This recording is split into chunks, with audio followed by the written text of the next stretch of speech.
no solamente Alberto Fernández y demás. En un momento, es más, yo creo que alguna vez lo he contado acá, el resto de los actores políticos dijeron, bueno, que termine Macri, digamos, que termine el gobierno. Pero en un momento entró en un momento de inestabilidad muy, pero muy grande.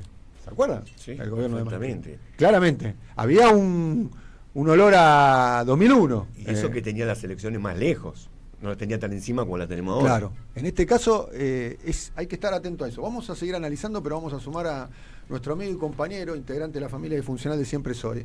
Vamos a sumar al vicepresidente de la Nación, mandato cumplido, nuestro amigo Amado Budu. Amado, querido, ¿cómo estás, hermano?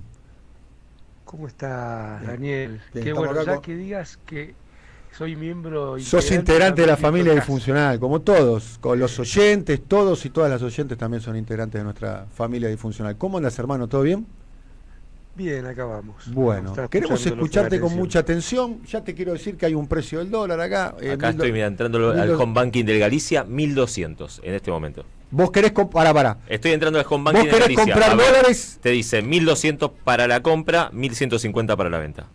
Bien, esto es lo que dice el Galicia. Esto, sí. Esto es lo que sería más cerca, casi estaría a la mitad. En la mitad. Estaría a la mitad de medio. la banda. 1.250. Saca un rato, Daniel, y vuelvo. ¿Salís por qué? ¿Se compra ese precio? No, claro. Bien. Bueno, te escuchamos, Amado. Decirle a Rulo que me ponga en la lista de él. Te pongo. Mira, No. te espero, ya que está, espero que se mantenga el precio y saco después. Te escuchamos, amigo. No, primero, es como que ahí me parece... primero hay una lectura de corto plazo que, bueno, va a ser fluctuante el humor de lo que pasa en estos días. En esto, ¿no? A estar atento a cuánto vale el dólar en cada momento y demás. Yo particularmente creo que el tipo de cambio va cerca del tope de la banda que del piso de la banda.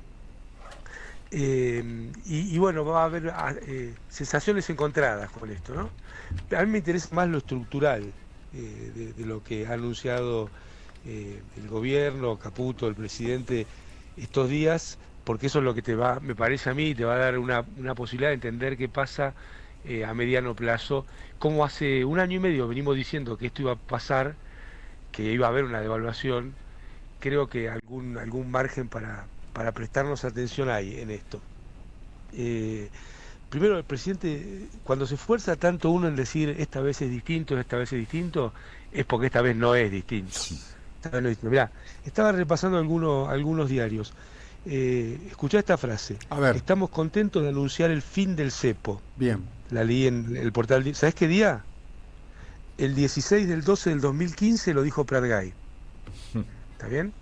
Entonces, cuando uno mira que el gobierno pone todo el énfasis en decir se acabó el cepo, pero en realidad el cepo se acaba, en el mejor de los casos, a fin de año que viene, porque si vos mirás la letra chica de cómo pueden remitir utilidades las empresas, es sobre el balance del año que viene, bueno, ya te das cuenta que ahí hay medio un cuento, ¿no? Un cuento más de todo esto. La otra etapa que vi era del 27 de septiembre del 2018. ¿Sabés qué decía la etapa de Clarín ese día? A ver. El FMI adelanta 18.800 a Macri y el dólar flotará entre bandas. Bueno, ya sabemos 25 que y 45, ¿no? ¿Era la banda en aquel momento? Sí, pero 25 y se 45. rompió. Sí, claramente. Duró lo Caputo que era la presidente del Banco Central en ese momento, ¿no? Claro, y para los que siguen aún con esto y dicen, che, qué pesado, esta vez es distinto, bueno, hay que leer la letra chica del acuerdo, que ahí te marca que esta vez no es distinto. ¿Sabés qué dice la letra chica del acuerdo? A ver. El consenso de Washington completo. ¿Te acordás el paper de Williamson del 89, el consenso de Washington? Bueno, Sí. ahí se reclama una reforma tributaria para eliminar el monotributo y para que todos sean autónomos, o sea, que aumenten los impuestos para las grandes mayorías. Una reforma laboral para que caigan los derechos de los trabajadores. Escuchate esta, una reforma previsional, porque el sistema jubilatorio no puede andar como anda. 35 años de aporte y la jubilación hombres y mujeres a los 65, ¿no? Y a los 70 los hombres, ¿no? 65, A los 70. 70 65-70, ¿no? 65 mujeres, 70 hombres. Apurar las privatizaciones, ¿la conocés esa? Quitar los subsidios a la energía. Es decir, que esta vez no es distinto. A ver, Esta voy a, vez- voy a poner un asterisco a tu comentario. Es el programa de Milei, no es la imposición del fondo. Bueno, pero no importa el programa de quién es. No hace falta que venga el fondo a decirle al gobierno argentino que lo haga. No, lo que hace el fondo es, le da más respaldo para que lo haga, como sucedió con Menem y Cavallo, como sucedió con De la Rúa, como sucedió con Martínez de Oz, como sucedió con Previch y la Revolución Fusiladora. Siempre el fondo acompaña a gobiernos que quieren hacer el programa del fondo. Tampoco es una novedad, esta vez es igualito. Primer tema, esta vez es igual y va a terminar igual. Segundo tema, Milei dijo, no, vamos a una Argentina increíble donde el Banco Central le puso cifra, tenga 50.000 millones de dólares y haya un crecimiento a tasas argentinas que reemplacen a las tasas chinas. ¿Te acordás que dijo eso, no? Sí. El discurso en cadena. Bueno, ¿vos sabés que eso en Argentina ya pasó? ¿Sabés cuándo pasó? En el 2010. Yo puedo dar fe porque era ministro de Economía.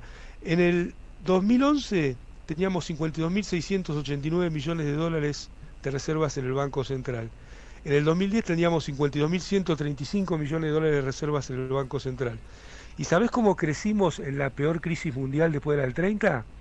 Escuchate esto, en el 2008 6,8%, en el 2009, claro, plena crisis, pero crecimos igual, 1%. 2010 9,2%, 2011 8,9%.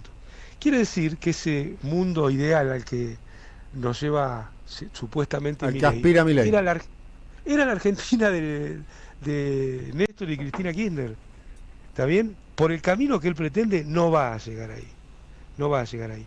Pero ya la Argentina llegó ahí con otras políticas, con las políticas contrarias. Porque con estas políticas que proponen, en la Argentina va a haber otra vez 1 de cada 2 adultos mayores sin jubilación, los salarios van a ser bajos y las jubilaciones van a ser bajas. Ahora, la otra gran pregunta es, ¿qué es la fase 3? Viste que ahora apareció ese nombre, la fase 3. Bueno, eso es ni más ni menos que una estrategia de marketing. El gobierno se estrolaba. Por donde iba, se estrolaba y era clarito, y salió a la desesperada a hacer una cosa distinta a lo que decía el presidente hasta el día anterior. Porque el presidente dijo una y otra vez, vamos a salir del cepo cuando la inflación sea del 2,5. Quiere decir que ese era el plan, porque eso es lo que él decía. Bueno, resulta que la inflación subió al 3,7 y ahí salió corriendo a supuestamente levantar el cepo, cosa que yo sigo poniendo en duda qué significa levantar el cepo en esta instancia, ¿no? O sea que no era la fase 3 del plan. La fase 3 del plan era llegar a 2,5 de inflación y sacar el cepo. Y acá la verdad es que la inflación se disparó y ahí viene la otro gran interrogante. Guarda con estas medidas que no espiralicen la inflación, ¿no? Ahí hay un tema. Guarda. Salió Porque no ya es que uno lo quiera. Fernando Marul con su consultora, alguien que siempre tuvo buenos ojos para observar el programa del gobierno, dijo que la inflación de abril y mayo estará rondando ambos meses los 5 puntos.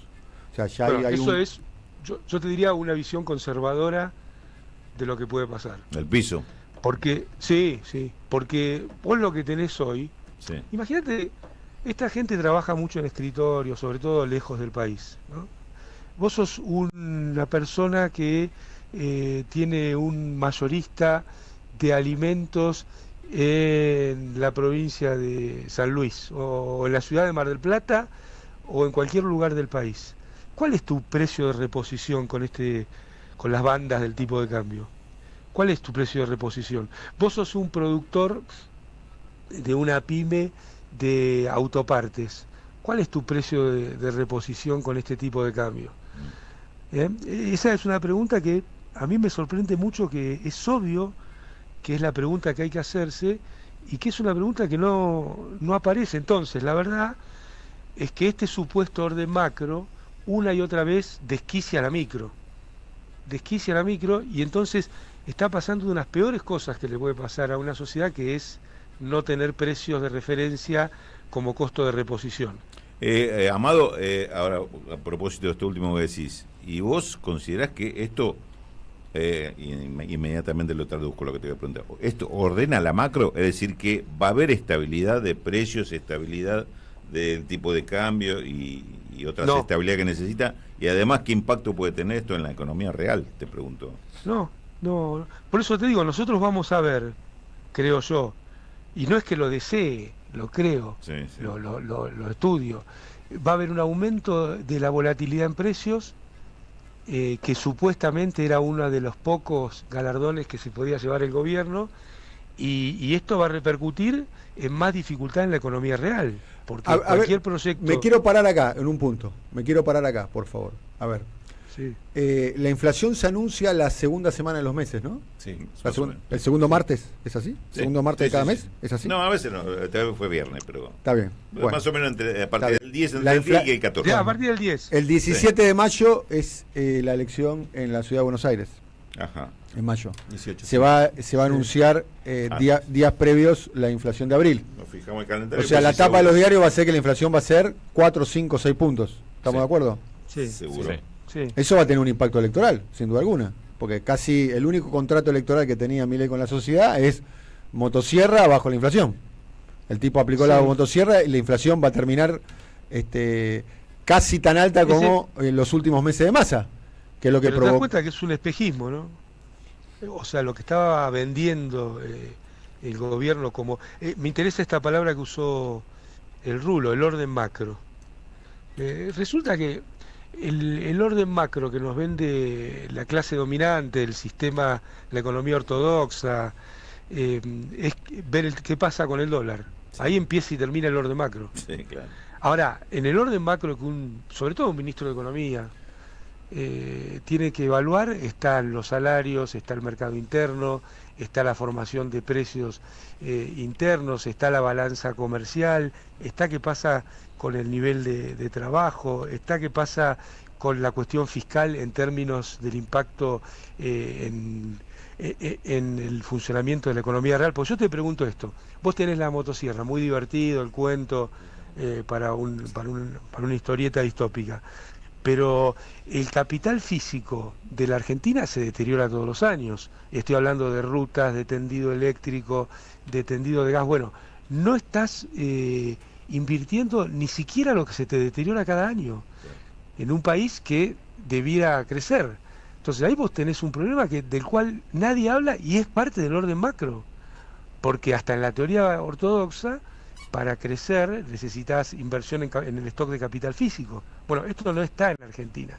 Vos imaginate que la inversión extranjera directa del último año es del orden de lo que quema el gobierno en una semana para sostener un tipo de cambio que no podía sostener. Y que decían que eso estaba bien, que nada de bandas, que patatín y que patatán. Ahora, ex post, quieren decir que este era parte del plan, pero no es lo que estaban diciendo ni lo que estaban haciendo, porque si este era el plan, ¿para qué quemaban dólares, que en la Argentina ya sabemos que son escasos, en sostener un tipo de cambio que iba a una banda? Eso es porque fracasó el esquema por el que iban. El fracaso más evidente es el aumento de los precios que no estaba en los papeles del gobierno, y esto lamentablemente es un volantazo. Es un volantazo que lamentablemente también yo creo que no va a buen puerto, porque ya esto pasó y esta vez no es distinto. Mirá, el presidente, viste, que tiende a autocelebrarse mucho, y como la cuestión esta cuando también se autorizó a tomar este préstamo, ¿no? Él dice que aprobó la materia fiscal, que aprobó la materia monetaria y aprobó la materia cambiaria. Y entonces, ¿por qué el volantazo? Podría haber seguido por el mismo camino si es verdad que eso estaba funcionando. Lamentablemente yo creo que todos estos son indicadores de que esta vez no es diferente, y que la frutilla, digamos, del cierre, el moño de que no es diferente, es que el fondo te impone, o el gobierno pide que le impongan, ponelo como quieras, porque también es cierto lo que vos decías, Daniel, que es el programa del gobierno, las mismas cuestiones, entre comillas, estructurales que viene impulsando desde el 89, ¿no? La reforma tributaria, ¿qué significa? Más impuestos para los que menos tienen. Vamos a traducirlo para ponerlo más claro. La reforma tributaria son más impuestos para los que menos tienen. Un paréntesis. Si el presidente no quiere impuestos, toma deuda, ¿no? Porque en términos intertemporales, la deuda son impuestos futuros. Alguien los va a tener que pagar. Yo insisto Dime, sobre Alexis. la cuestión política, Amado. Vamos a hacer una cosa. Pero déjame terminar esto, Sí. que es la cuestión político-electoral. Sí. La reforma laboral, ¿qué quiere decir? Salarios más bajos y menos derechos. La reforma previsional, ¿qué quiere decir? Que la Argentina termina como cuando asumió Néstor Kirchner, con 1 de cada 2 adultos mayores sin jubilación. Las privatizaciones, ¿qué significan? Que va a haber más salida de dólares de Argentina por utilidades de empresas, y quitar los subsidios a la energía, ¿qué significa? Que cada vez más parte de tu salario te la van a comer las tarifas. Amado, retomamos contacto en un ratito, ¿te parece? Dale. Un abrazo. Querido profe, en un ratito estaremos hablando sobre... Scott Bessent, el secretario del Tesoro norteamericano, y voy a contar un poco su biografía. Muy bien, y lo tenemos aquí a Eduardo Aníbal Fabregat. Vamos a hablar de algunas de las mejores novelas, cuentos de Vargas Llosa, para no meternos en el barro de su lucha contra el populismo de izquierda y todas esas cosas. Pero habrá que contar también ese trayecto. Muy bien, compañero Jorge. Carrera